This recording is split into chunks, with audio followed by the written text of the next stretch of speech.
आज का हमारा टॉपिक है ईरान अमेरिका युद्ध और इस युद्ध की कीमत चुकाता भारत। अमेरिका ईरान को युद्ध जो शुरू हुए वो लगभग 1 महीने से अधिक का समय हो रहा है।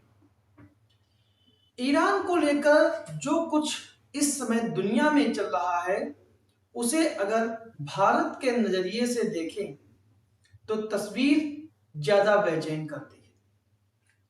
अगर ऊपर से यह साधारण कूटनीतिक खींचतान लगती है, अमेरिका, इजराइल और ईरान के बीच तनाव, लेकिन असल में इसका सबसे बड़ा आर्थिक और रणनीतिक बोझ उन देशों पर पड़ रहा है जो इस संघर्ष के केंद्र में ही नहीं है, और उनमें सबसे महत्वपूर्ण जो है वो है भारत, जिसका इस युद्ध का सबसे ज्यादा प्रभाव पड़ रहा है।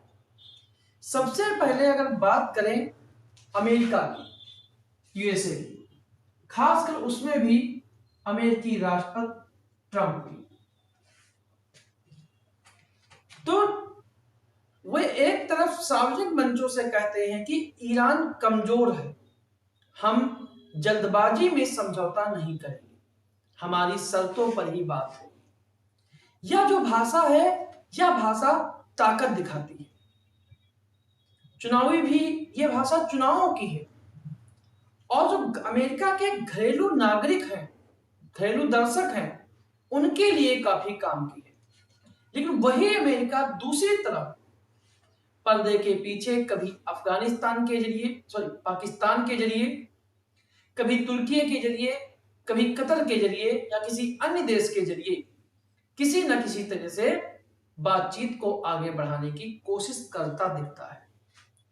व्हाइट हाउस के आधिकारिक बयान आते हैं कि हम प्रस्तावों का अध्ययन कर रहे हैं, कूटनीतिक रास्ता खुला हुआ है, सभी विकल्प टेबल पर हैं।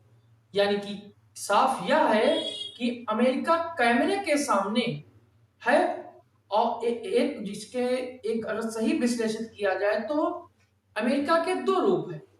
एक अमेरिका कैमरे के सामने है और एक अमेरिका बंद कमरों में है। अब सवाल यह है, इसका भारत से क्या लेना देना। भारत अपनी ऊर्जा की जरूरतों का एक बड़ा हिस्सा जो है खाड़ी क्षेत्र से आयात करता है। जैसे ही ईरान के आसपास तनाव बढ़ता है, खासकर होर्मुज जलडमरू मध्य की बात आती है, तो भारत में तेल की कीमतें ऊपर उठ जाती है। और ये कोई छोटी बात नहीं है, क्योंकि जैसे ही तनाव बढ़ता है वैसे ही भारत में डीजल और पेट्रोल दोनों के दाम जो हैं वो बढ़ जाते हैं, की कीमत जो है वो बढ़ जाती है। ट्रांसपोर्ट महंगा हो जाता है, ट्रांसपोर्ट जो है वो महंगा हो जाएगा, खाने पीने की चीजें महंगी हो जाती हैं, आम आदमी की जेब पर इसका सीधा असर पड़ता है। अब जरा सोचिए कि ट्रंप का एक बयान, हम दबाव बनाए रखेंगे, और अगले दिन हम बातचीत को तैयार हैं। इस उतार चढ़ाव का खामियाजा कौन भुगतता है? भारत जैसे देश।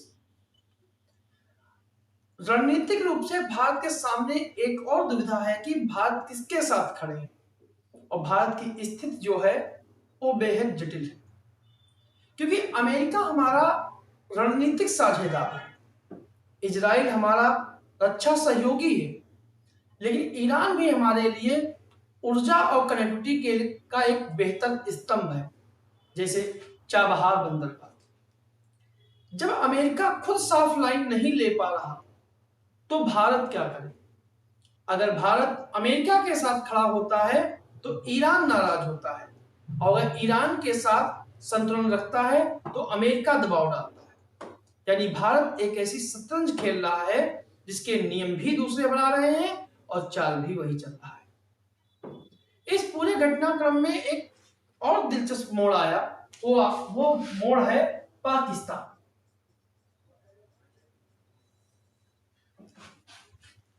पाकिस्तान जब भी अमेरिका को ईरान से बात करनी होती है अचानक पाकिस्तान मध्यस्थ बन जाता है और वही पाकिस्तान जो भारत के लिए सुरक्षा चुनौती बना रहता है, वह अंतरराष्ट्रीय मंच पर सिर्फ शांतिदूत की भूमिका में दिखने लगता है।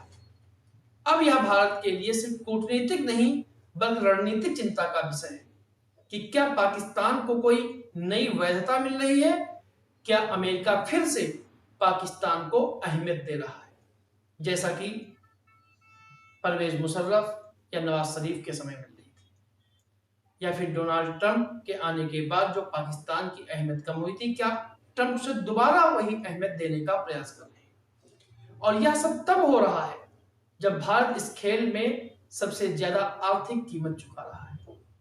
यह समझना जरूरी है कि डोनाल्ड ट्रंप की प्राथमिकताएं क्या हैं। डोनाल्ड ट्रंप की जो प्राथमिकताएं हैं वो है घरेलू चुनाव,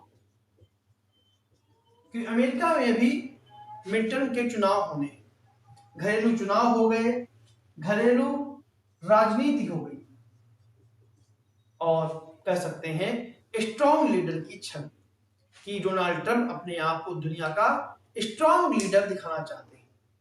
उन्हें यह दिखाना है कि अमेरिका झुकेगा नहीं। लेकिन जब वास्तविकता सामने आती है, जब युद्ध महंगा पड़ता है, जब वैश्विक दबाव पड़ता है, तो वही अमेरिका बातचीत की राह पकड़ता है और दिखावे और हकीकत के जो बीच गैप है, उसकी जो कीमत है वो भारत जैसे देश चुका रहे। क्या भारत इस युद्ध में सिर्फ दर्शक बनकर रहेगा? सबसे बड़ा और सबसे असहज सवाल यही है कि क्या भारत हमेशा यही करेगा, इंतजार करेगा कि अमेरिका क्या तय करता है, तेल की कीमतें बढ़ने का इंतजार करेगा, तो फिर घरेलू स्तर पर नुकसान कंट्रोल करेगा, या फिर भारत को अपनी ऊर्जा नीति को और आक्रामक बनाना चाहिए, वैकल्पिक लाइनों पर जोर देना चाहिए, और सबसे जरूरी अपनी स्वतंत्र कूटनीतिक आवाज को और मजबूत करना चाहिए। दोहरी जो नीति है, इसका सबसे बड़ा नुकसान किसे? अमेरिका की ही दोहरी नीति है। एक तरफ वो युद्ध जारी रखने की बात करता है, एक तरफ शांति की बात करता है, और अमेरिका की यही दोहरी नीति सिर्फ एक देश की समस्या नहीं है, यह पूरी वैश्विक व्यवस्था के लिए खतरा है। जब एक ही मुद्दे पर दो तरह के बयान आते हैं, सहयोगी देशों को स्पष्ट दिशा नहीं मिलती और विरोधी देश इस भ्रम का फायदा उठाते हैं, तो पूरी व्यवस्था जो है वो अस्थिर हो जाती है। इस अस्थिरता का सबसे ज्यादा नुकसान उन देशों को होता है जो ना तो युद्ध चाहते हैं और ना ही इस युद्ध के खेल के मुख्य खिलाड़ी। भारत ठीक उसी श्रेणी में आता है। तो भारत को ये चाहिए कि भारत को संतुलन नहीं, स्वार्थ की नीति होनी चाहिए।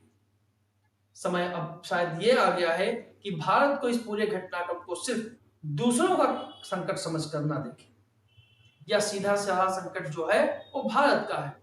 भारत का एक आर्थिक संकट है, रणनीतिक संकट है और एक कूटनीतिक संकट है।